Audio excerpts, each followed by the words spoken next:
My fiancé said he needed space to figure things out with his ex, so I sold our home and walked away without a word. But before, do me a favor and hit that subscribe button, as it really helps. We had been engaged for 7 months when he told me he needed space. We weren't fighting. We weren't distant. We weren't unraveling, not in any way that showed on the surface. We still cooked dinner together, still made weekend plans, still kissed each other goodbye in the mornings. He'd even just gotten back from a trip where he texted me photos of sunsets and made jokes about airport food. But then a week after he came home, he sat me down on the couch, same one we'd picked out together, same throw blanket he always stole, and told me calmly that he needed some time to think. At first, I didn't react. I blinked, nodded, waited for the explanation I already knew was coming. And he gave it to me in a practiced voice, like he'd already said the lines to someone else, maybe even to himself over and over. He said he was feeling confused, that reconnecting with someone from his past, a girl he used to date before we met, had stirred up old emotions, that she'd reached out after seeing one of our engagement photos online, that they'd had a few conversations, innocent ones, he insisted, but they'd left him wondering, and he needed space, not a breakup, not a split, just space. I didn't say anything at first. I just stared at him. He wasn't defensive, wasn't sad, wasn't even nervous, just calm, like this was a reasonable thing to say, like it made sense for a man to tell his fiancée that he wanted time to explore old feelings for another woman without losing the future they'd already built. We had a house, not a rented apartment, a house, one we'd chosen together, one I had put my entire savings into as a down payment. My name was the only one on the deed because his credit wasn't great and I trusted him. We'd agreed that once we were married, we'd refinance it together, that it would be ours in name as well as in practice. Until then, I covered the bills, and he contributed through renovations. He was good with his hands, handy, a fixer. The backyard fence was his project. So was the fireplace. Every time I walked into the living room, I saw pieces of him scattered in the walls. It felt like home, like something permanent. But that night, when he told me he needed space, the house didn't feel like a home anymore. He said he was going to stay with a friend for a few weeks, just to get clarity. He promised it wasn't about her, that he just needed to sort out the noise in his head, that he loved me and didn't want to lose me, but that it wouldn't be fair to marry me while his head was somewhere else. Fair. That word stuck with me. He thought this was fair. He thought asking me to sit in our house, surrounded by wedding catalogs, RSVP envelopes, and registry printouts, while he went off to get clarity about whether or not he still wanted to be with me was fair. So I nodded. I told him I understood, and I helped him pack. I watched him fold his clothes into a bag we'd once used for our weekend trip to Seattle. Watched him unplug his charger from the nightstand he'd built for me. Watched him take the coffee beans he liked and leave behind the ones I drank. When he walked out the door, I didn't cry. I didn't follow him. I just sat down, opened my laptop, and started reviewing real estate listings. Not because I wanted to move out, but because the house didn't belong to us anymore, and I didn't want to share it with a ghost. The first few days after he left were quiet, but not the kind of quiet you sink into. It was sterile, surgical, the kind of silence that sits in the corner of a room and watches you, the kind that doesn't let you forget. I kept waiting for something to feel different, for the grief to show up, for the shock to settle. But it didn't, because I wasn't surprised. I knew him too well. I knew when something had shifted. I had seen it happen months ago, little things at first. His phone turned face down on the table. The way he'd disappear into the garage to clear his head and come back an hour later smelling like stress and guilt. The way he stopped talking about the wedding, started brushing off questions with vague answers. I'd watched it happen in real time, and I'd let it slide because I thought we'd get through it, because we had history, because I believed that what we were building together was more permanent than a few weak moments. But now, sitting alone in the house that still smelled like him, I realized it had never been about permanence for him. It had been about convenience. I made things easy. I handled the paperwork, the finances, the logistics. I planned the wedding, scheduled the vendors, balanced the budget. He showed up when it looked good in pictures, and when it stopped being fun. When real life settled in, he needed space. I gave myself a week, not to process, to plan. I called the realtor who helped me buy the house in the first place. Told her I might be interested in listing. Just curious, I said. She asked if it was still just me on the title. I said yes. She said that simplified things. She came by 3 days later to do a walkthrough. She didn't ask any questions about my fiancé. I didn't offer any answers. The next day, I called my lawyer. I'd originally worked with him when finalizing the home purchase. I trusted him. He was discreet, detail-oriented, and never asked personal questions unless they were legally relevant. I told him I needed advice on selling the property. I didn't want drama. I just wanted to know what I needed to prepare in case I made a decision. He sent me a checklist: inspection, appraisal, title paperwork, disclosures. I started gathering everything. Meanwhile, the text from my fiancé trickled in. Sparse. Surface level. Day 2. Hope your week's okay. Just trying to clear my head. Day 4. Been thinking about things. Not sure I'm ready to talk yet. Day 7. I miss you. This is harder than I thought. I didn't respond. Not because I was being cold. Because there was nothing to say. He'd asked for space. I gave it to him. That space was filling quickly with agents, signatures, and phone calls he knew nothing about. He still had a key. I thought about changing the locks, but I didn't. I wanted everything to feel as normal as possible for him. I wanted the illusion to stay intact until the moment it didn't. By week 2, the house was prepped, professionally staged, listed discreetly as a motivated sale. The market was hot, and my agent said we'd get offers within days. She wasn't wrong. For showings in the first 72 hours, 2 serious buyers, 1 all-cash offer that came in just below asking. I accepted it. Then I called my lawyer again. He walked me through the next steps. Closing, transfer of title, final sign-off. Everything was clean, smooth. No liens, no co-owners, no need for explanation. He asked if I'd need help moving out. I said no. I already had a storage unit rented and a new lease signed. A quiet townhouse on the other side of the city, nothing fancy but private. No shared memories, no old walls. Just space that actually belonged to me. I packed in the evenings, 1 box at a time. Labeled, stacked, moved. I didn't take everything, just the things that mattered. The photos of my family, the dishes I'd bought before I met him, the art I picked without his input. Everything that had hours written on it stayed behind. I left the engagement photos on the fridge, the wedding binder on the kitchen table, his toolbox in the garage. Let the house explain itself. Let the silence do the talking. On the 10th day, he texted again. Hey, I've been thinking a lot. I talked to her. We met up. It brought me some clarity. I want to talk. I don't want to lose what we have. It came with no apology, no explanation, just a vague allusion to closure and a renewed interest in us. I didn't reply. I didn't react. I just waited. On day 11, he showed up.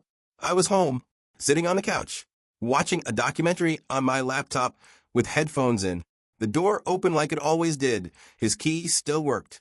I didn't look up when I heard it, just paused the video and waited. He called my name. I turned calmly and took the headphones out. He looked confused, cautious, like he was walking into a space he no longer recognized. His eyes scanned the room. Something was different. The staging, the lighting, the absence of clutter, the faint smell of fresh paint. I watched him notice it all in real time. Did you redecorate? He asked. I nodded. He stood there for a beat, then stepped further in. His shoulders relaxed when he saw the wedding binder. I saw the flicker of relief in his eyes. You've been busy, he said. I nodded again. Then I stood, walked to the kitchen, and handed him an envelope. Inside was a formal notice of sale. Finalized, closed, paid in full. The house was no longer mine. The new owners were scheduled to move in 2 days later. His face changed. First confusion, then disbelief, then something close to panic.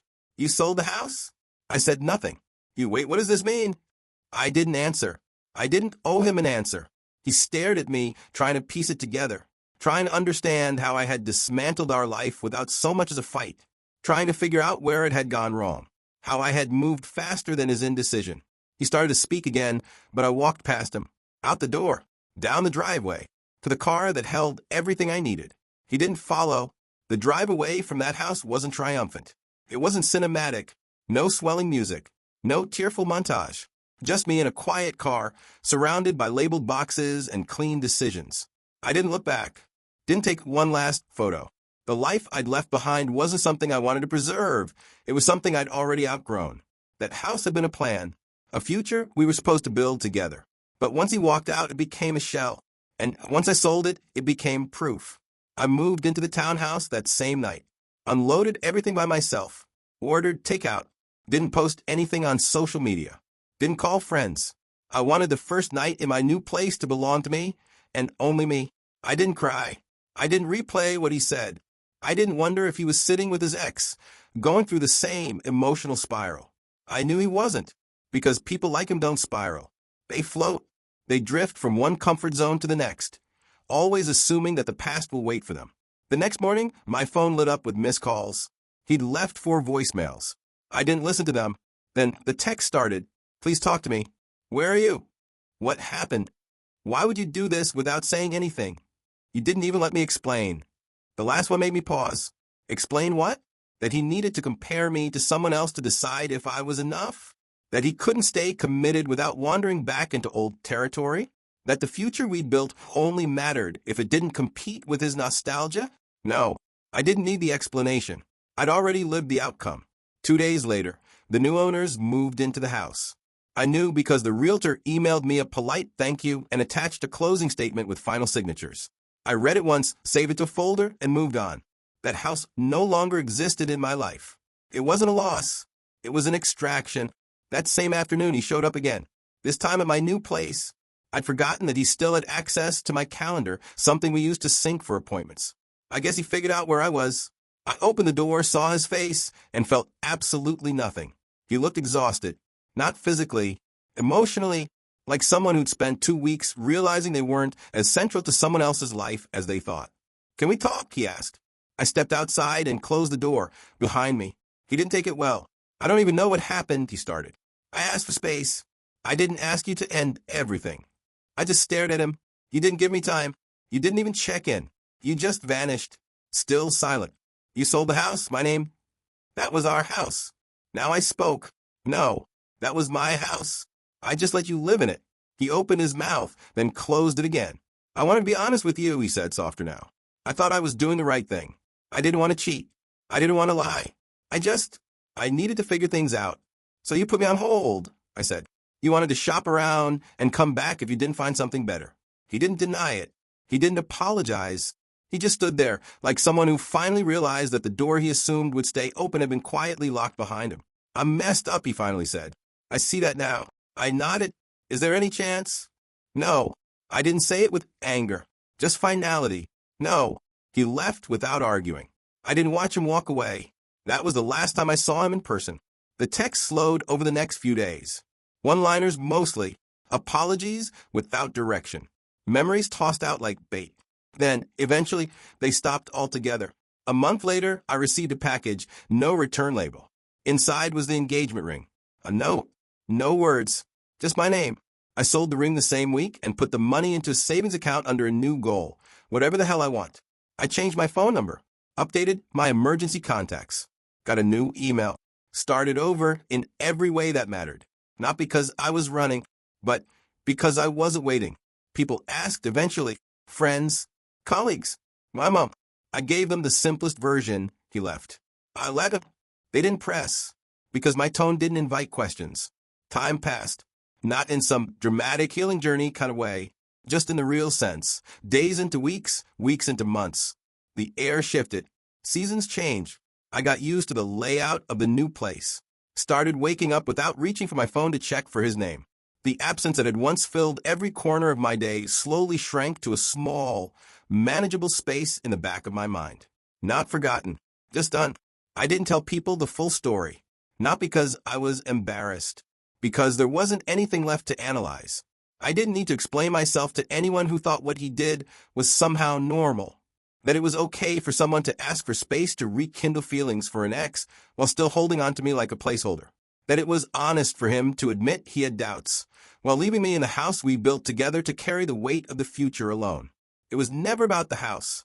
It was about what the house represented, the plans we made, the trust one extended, the years I poured into a relationship that turned out to be an audition in disguise. He thought our home was a holding cell. He thought our engagement was flexible. He thought I was a backup plan he could revisit once he figured out whether or not his past still felt good. He never realized that while he was figuring things out, I was finalizing everything. By month 4, I had fully rebuilt. New furniture, new savings plan, new weekend routines. I started freelancing again, took a solo trip, enrolled in a course I'd once postponed to accommodate his schedule. The woman who stood frozen in that living room watching her fiancé walk out had been replaced by someone who no longer waited for people to choose her. And he noticed, because they always do. The last message came in unexpectedly, 8 months after the day he walked out. No context, no lead-in. I think about you every day. Not just what we had, but what I lost. It sat in my inbox like a knock at a door I'd already bricked over.